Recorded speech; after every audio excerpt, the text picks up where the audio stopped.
Hello dear gentle friends, welcome back to all rounder info. నా పేరు Gananath Shankar. So video దయచేసి పూర్తిగా చూడకుండా ఒక డెసిషన్కి రావద్దు.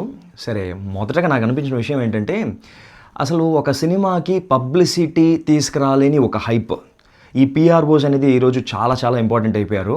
సో డిజిటల్ వరల్డ్లో సో అలా పిఆర్ఓస్ తమ యొక్క మార్కెటింగ్ స్ట్రాటజీతో తీసుకురాని ఒక హైప్ని ఒక్క ప్రీ రిలీజ్ ఈవెంట్ ద్వారా, అందులో చెప్పాలంటే ప్రీ రిలీజ్ ఈవెంట్లో కూడా ఒక వ్యక్తి స్పీచ్ ద్వారా ఆ హైప్ అమాంతం ఆకాశానికి వెళ్ళిపోయిందంటే నమ్మశక్యం కాదు కదా. బట్ డియర్ ఫ్రెండ్స్, వేరే దారే లేదు. సో నిన్న జరిగిన pre release event, war 2 pre release event ఏదైతే ఉందో, మరీ ముఖ్యంగా జూనియర్ ఎన్టీఆర్ గారి మోటివేషనల్ స్పీచ్ అనాలా, ఇన్స్పిరేషనల్ స్పీచ్ అనాలా, అది ఒక కాక్టైల్ లాంటి ఎమోషనల్ స్పీచ్ అని చెప్పి మాట్లాడాలి. ఆ స్పీచ్ తర్వాత అమాంతం ఈ సినిమా పైన ఎక్స్పెక్టేషన్స్ భారీగా పెరిగిపోయి స్కై ఇస్ ద లిమిట్ అన్న విధంగా ఉంది. సరే, మరీ ముఖ్యంగా నాకైతే ఒక పర్టిక్యులర్ వాక్యం, ఒక సెంటెన్స్ విపరీతంగా నచ్చేసిందండి. This film is not just about NTR going to Bollywood but bringing Hrithik Roshan to Tollywood అన్న ఒక వాక్యం విపరీతంగా నచ్చేసింది. ఎస్, ఎప్పుడు కూడా మన వాళ్ళు హిందీ సినిమాని పొగాడడం, నార్త్ ఇండియాని ఒక పెద్ద ఇదిగా చూడడం, ఒక ఇన్ఫీరియారిటీ కాంప్లెక్స్, ఇది ఈ మధ్య కాలంలో కొంచెం బ్రేక్ అవుతూ ఉంది. బట్ స్టిల్ ఈ పర్టిక్యులర్ ఈవెంట్లో ఆయన అన్న మాటలు, ఈ సినిమా ద్వారా నేను బాలీవుడ్కి వెళ్తున్నానని కాదు, ఒక బాలీవుడ్ హీరో టాలీవుడ్కి తీసుకొస్తున్నామన్న విషయం ఏదైతే ఆయన చెప్పారో, సో హ్యాట్స్ ఆఫ్ అని చెప్పి అనిపించింది. This is really what needed for the Telugu film industry. చాలా చాలా ముఖ్యంగా ఒక ఇండియన్ ఫిల్మ్ ఇండస్ట్రీగా మనం చూసినా కూడా ఇట్లాంటి విషయాలు చాలా చాలా ఇంపార్టెంట్. స్పీచ్ ఏమునిందబ్బా, అసలు స్టార్టింగ్ నుంచి ఆయన లీడర్షిప్ క్వాలిటీస్, అంటే ఒక ఫ్యాన్ని కలిగిన హీరో అనేవాడు ఎప్పుడు చూసినా ఫ్యాన్ని ఆకాశానికి ఎత్తేసి మీరు లేకపోతే నేను లేను, అంతా మీరే అని చెప్పి చెప్తూ ఉండడమే కదా. కోర్స్ ఫ్యాన్స్ లేకపోతే ఏ హీరో లేడనుకోండి, సో అది వాస్తవం. బట్ అలా చెప్తూ వాళ్ళని మాత్రం బటర్ చేస్తూ ఉండడం కాదు, మిస్మరైజ్ చేస్తూ ఉండడం కాదు. సో ఒక నిజమైన నాయకత్వ లక్షణాలు ఉండే ఒక హీరో ఏం చేస్తాడో అదే చేశారు నిన్న ఎన్టీఆర్ గారు అయితే. సో స్టార్టింగ్లో కంట్రోల్ చేస్తూ, ఇది కొంతమంది హీరోలు చేస్తారు వాళ్ళ ఫ్యాన్స్ని కంట్రోల్ చేయడం అనేది, ఆ విధంగా ఎన్టీఆర్ గారు వాళ్ళ యొక్క ఫ్యాన్స్ని కంట్రోల్ చేస్తూ, దాని తర్వాత ఆయన ఇచ్చిన ఆ స్పీచ్ ఏదైతే ఉందో, సో అమాంతం sky is the limit.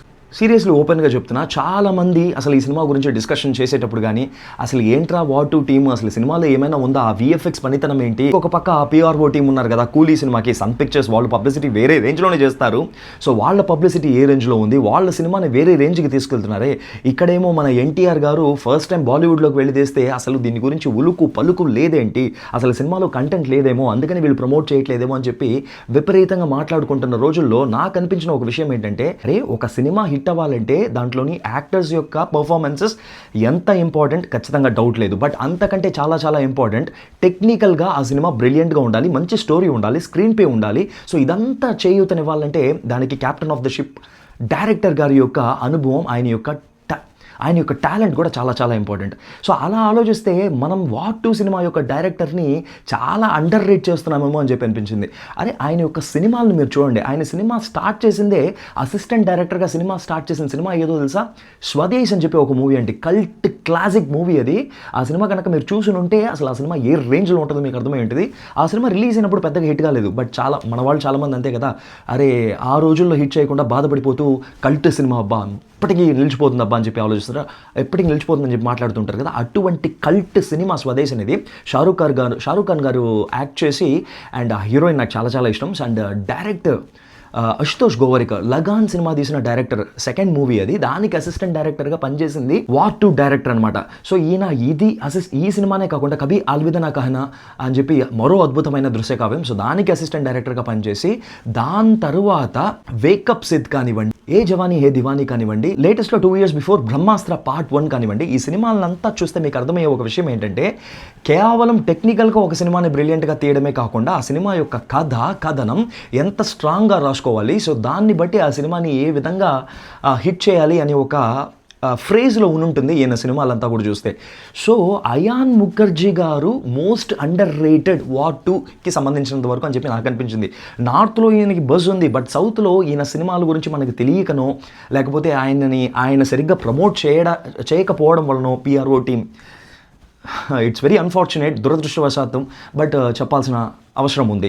So సరిగ్గా ప్రమోట్ చేసుకోకపోవడం వలన ఏమో ఈయన గురించి మనకి తెలియక ఈ సినిమా గురించి మనం లీస్ట్ ఎక్స్పెక్టేషన్ పెట్టేసుకుంటున్నామని చెప్పి నాకు స్టార్టింగ్ నుంచి అనిపించింది. అరే ఈయన సినిమా అసలు బ్రహ్మాస్త్రాలోనే ఎక్స్పెక్టేషన్స్ లేకుండా నేను వెళ్ళి చూసినప్పుడు ఆ సినిమాలోని విఎఫ్ఎక్స్ పార్ హాలీవుడ్ అని చెప్పను కానీ సో పార్ ఇండియన్ స్టాండర్డ్స్కి చాలా బెస్ట్ కానీ అనిపించాయి.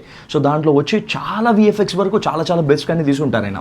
సో నాట్ ఓన్లీ స్టోరీ పరంగా ఆల్రెడీ ప్రూవ్ చేసుకున్నారు. సో ఏ జవాని ఏ దేవాని కానీ ఫేకప్ సిద్ కానీ సో స్టోరీ పరంగానే కాకుండా టెక్నికల్గా కూడా నేను బాగా తీయగలను అని చెప్పి బ్రహ్మాస్త్ర పార్ట్ 1 ద్వారా ఆయన ప్రూవ్ చేశారు. ఆయనకి ఎక్స్పీరియన్స్ కూడా ఉంది. అదేవిధంగా సస్పెన్స్ని దాచిపెట్టి సినిమాలో డైరెక్ట్గా చూసుకోండి అని చెప్పి చేసే వాళ్ళలో ప్రొడక్షన్ హౌసెస్లో వైఆర్ఎఫ్ కూడా చాలా చాలా మంచిది. వీళ్ళు చాలా అండర్ రేటెడ్గానే తమ యొక్క సినిమాస్ని ప్రమోట్ చేస్తూ ఉంటారు. సినిమాలు ఇప్పుడు కూడా వాళ్ళు గొప్పగా ప్రమోట్ చేసుకోరు. అంతెందుకు రీసెంట్గా వైఆర్ఎఫ్ నుంచి వచ్చిన సయారా మూవీ కూడా మీరు చూసుకున్నారంటే ప్రమోషన్స్ అంతంత మాత్రంగానే ఉన్నాయి. బట్ సినిమా రిలీజ్ అయిన తర్వాత మౌత్ టాక్ అనేది అతిపెద్ద పబ్లిసిటీగా మారింది. సో వాళ్ళు మిగతా ప్రొడక్షన్ హౌసెస్ లాగా ఎస్పెషల్లీ మన సౌత్లో ఉండే సన్ పిక్చర్స్ లాంటి ప్రొడక్షన్ హౌసెస్ లాగా చాలా చాలా గొప్పగా ప్రమోషన్ అనేది చేయరు. సో వాళ్ళ సినిమా మాట్లాడాలని చెప్పి కోరుకుంటారు.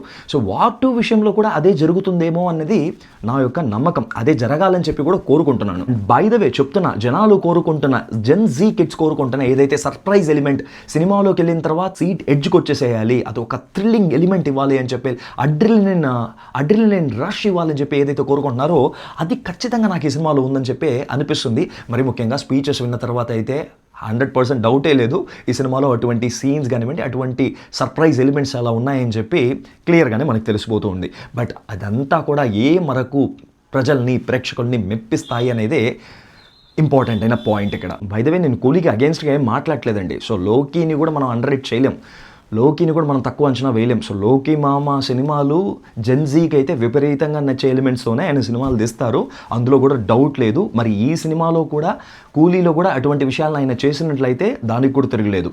సో నా లాంటి సగటు సినిమా ప్రేక్షకుడు కోరుకునేది ఏంటంటే వార్ 2 వర్సెస్ కోహ్లీ అని చెప్పి చెప్పడం కంటే కూడా, బై ద వే ఒక వీడియో కూడా రాబోతుంది. సో ఛానల్ని సబ్స్క్రైబ్ చేసి పెట్టుకోండి. వార్ 2 వర్సెస్ కూలీ ఎలిమెంట్స్ ఏంటి అని చెప్పే విషయాన్ని, కొన్ని విషయాల్ని ఎవరు మాట్లాడాలని కొన్ని విషయాల్ని మన ఛానల్లో మనం మాట్లాడాము, రికార్డ్ కూడా అయింది. బట్ ఫస్ట్ ఈ వీడియోని రిలీజ్ చేసి తర్వాత చేద్దామని చెప్పి సో సబ్స్క్రైబ్ చేసి నోటిఫికేషన్ ఆన్ చేసుకోండి. సో వార్ 2 వర్సెస్ కూలీ అనే విషయాన్ని కూడా మనం మాట్లాడదాం. And by the way cinema రివ్యూస్ని కూడా చాలా జెన్యూన్గా అందిస్తాము. ఫస్ట్ డే రష్గా హర్రీగా మనం సినిమా రివ్యూస్ చేయము. సో ఒక 24 hours గడిచిన తర్వాత సినిమాని పోల్చుకొని మైండ్ సెటిల్ అయిన తర్వాత రివ్యూ చేస్తే కరెక్ట్గా ఉంటుంది, జెన్యూన్గా ఉంటుందనే ఉద్దేశంతో మనం ఈ 2 సినిమాల రివ్యూస్ కూడా చేస్తాము. ఇమీడియట్గా రష్ అవ్వం. సో ఇటువంటి జెన్యూన్ రివ్యూస్ని మీరు చూడాలంటే కూడా ఛానల్ని సబ్స్క్రైబ్ చేసుకోండి. మరి ఫైనల్గా నా యొక్క థాట్స్ చెప్పాలంటే వార్ 2 యొక్క ప్రీ రిలీజ్ ఈవెంట్, మరీ ముఖ్యంగా జోహార్ జూనియర్ ఎన్టీఆర్ గారి యొక్క స్పీచెస్, సో ఆయన యొక్క స్పీచ్ చూసిన తర్వాత సో నాకు ఆబ్వియస్లీ సగటు సినిమా ప్రేమికుడుగా వార్ 2 సినిమా చూడాలి, ఫస్ట్ డే చూడాలి. ఫస్ట్ షో కుదురుతుందో లేదో తెలియదు, but I want to see War 2. And నాకు కూలీ సినిమా కూడా అట్ ద సేమ్ టైం బాగుండాలి.